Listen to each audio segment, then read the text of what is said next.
আসসালামু আলাইকুম প্রিয় শিক্ষার্থী বন্ধুরা, এবছর যারা এসএসসি পরীক্ষা দেবে আমার শীট থেকে টাইপ 3 কিছু মাত্র আমি তোমাদেরকে কয়েকটা এমসিকিউ দেবো যেখান থেকে প্রতি বছরেই কমন পড়ে এবং এবছরও পড়বে।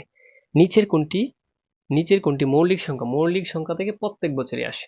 ঠিক আছে, মৌলিক সংখ্যা থেকে প্রত্যেক বছরে, এবং একটা টেকনিক শিখিয়ে দেবো, এই টেকনিক পারলে মৌলিক সংখ্যা পারবা।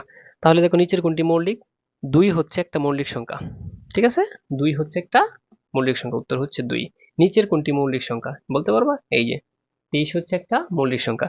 1 থেকে 10 পর্যন্ত মৌলিক সংখ্যা কয়টি? তুমি ভুঞ্জে বলতে পারবা, 1 সেকেন্ডে বলতে পারবা। 4 থেকে, এমনি একটা টেকনিক বলছি, একটু অপেক্ষা করো। 1 থেকে 100 পর্যন্ত মৌলিক সংখ্যা কয়টি? 25টি, এটাও বলতে পারবা। 91 থেকে 100 পর্যন্ত মৌলিক সংখ্যা একটি। ঠিক আছে, যদি পি একটি মৌলিক সংখ্যা হয় তবে রুট পি কি হবে? এটা হচ্ছে অমূলদ সংখ্যা। এখন 1 থেকে 100 পর্যন্ত মৌলিক সংখ্যা মনে রাখার একটা টেকনিক দেখো। 22, 44, 22, 322, 321, যদি এই টেকনিকটা মনে রাখতে পারো, 1 থেকে, এখানে 100 পর্যন্ত, এখানে 10 হবে না, 1 থেকে